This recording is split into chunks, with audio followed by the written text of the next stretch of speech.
Today we are going to design a moment frame by direct analysis method, and this is the frame given to us.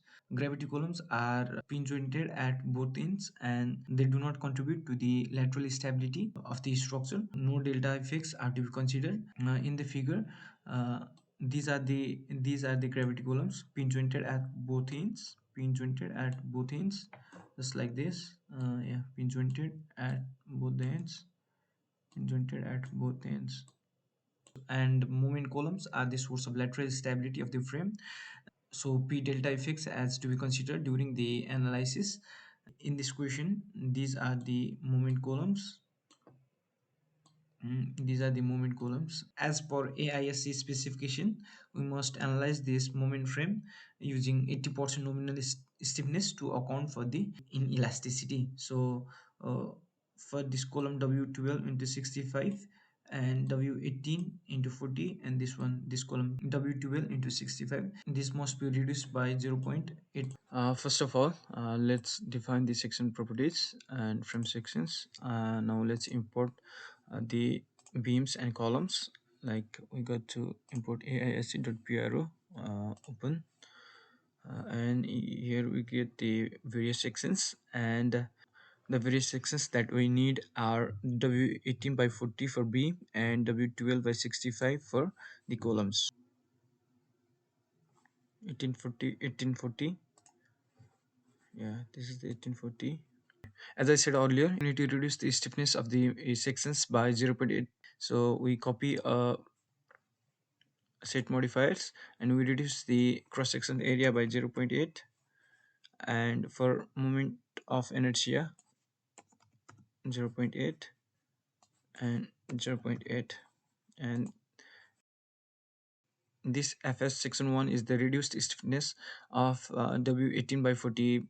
So and we import another W12 by 65, W12 by 65, yeah, and the same. And again, for W12 by 65 we copy in this section, copy the material and we reduce the stiffness by 0.8. The same for the section as well. Okay, yeah, now we are good to go. Now let's define load patterns. First of all, the dead load, and we let the SAP to calculate the self weight, so we leave it as 1.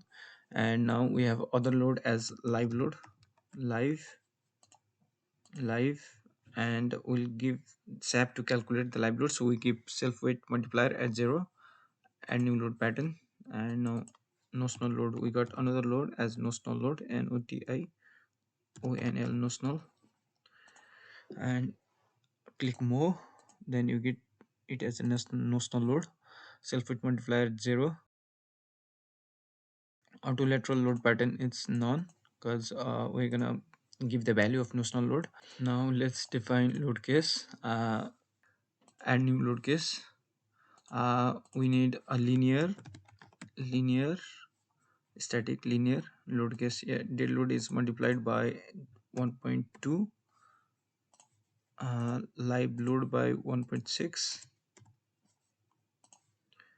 and notional load by 1. So yeah, we used LRFT 1.2 into dead load plus 1.6 into live load, and this is how we do it for linear case. For linear we do analysis type linear, and okay. And now we again add new load case as non-linear.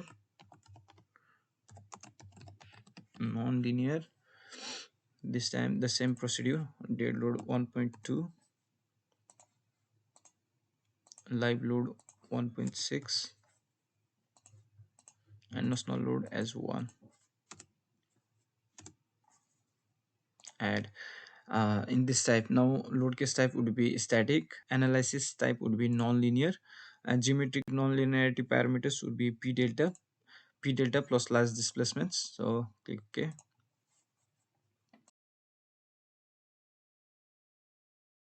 And load combination, we don't need this load combination as we have already provided the LRFT combination in load cases, so we don't need to add that here. Now we have defined section properties and load pattern, load cases, and load combinations. Now we'll be drawing the beams and columns of the frame. So click on quick draw, and now we have W18 by 14 beam. So we need this beam here, here, and here. And for the reduced stiffness beam, we used FS section 1. This is here, and this is done in order to account for the inelasticity of the structure.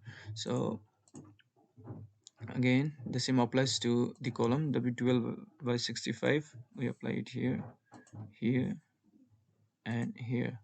And again, for moment frame, we apply FS section 2, the reduced stiffness one. Yeah, yep. Now we'll assign the joint restraints, as we have pin jointed right in this column ends.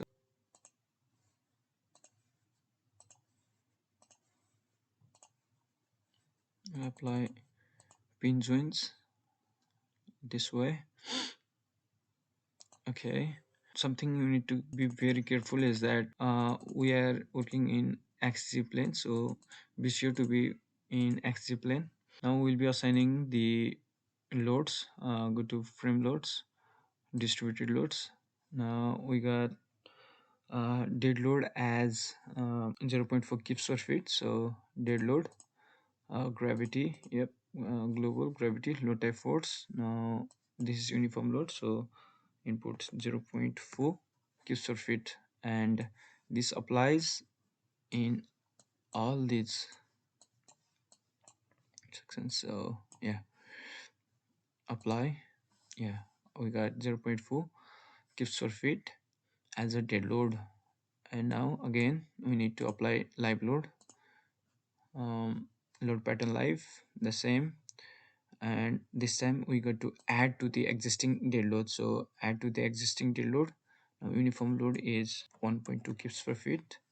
So yeah, you can say apply here, because we haven't selected the sections to which the load is gonna apply. So we'll select this one, this one, this one, and this one. So yeah, apply this load to those, and yeah, you can see 1.2, 1.2, 1.2. This is the live load. As I said earlier, we have three loads: dead load, live load, and notional load. And notional load is applied to the grid A here, in these lateral directions, and it is calculated as 0.576. Now we are going to apply the notional load at joint A. Loads forces. Now we got to apply notional load in x direction. Yep, in x direction, 0.576 gives. You can replace, because there is nothing left there. So yeah, you got it here. Now the last step is to release the moments at this beam, this, and this one. So assign frame, release partial fixity, and now we got to release moments in this section, in this section, and in this section. So yeah, applied, and this is it. Now we got to run the analysis. Run analysis, run now.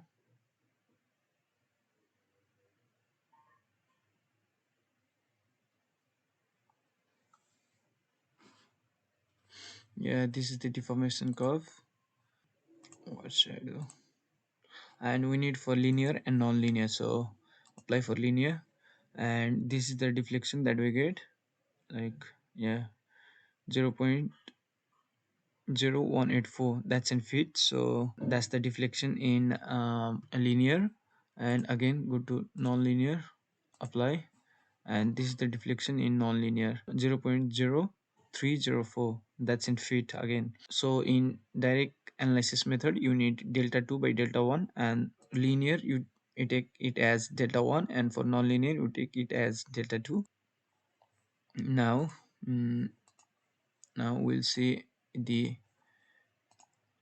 bending moment diagram for linear, and this is the bending moment diagram for linear. And after you click here, and right click it here.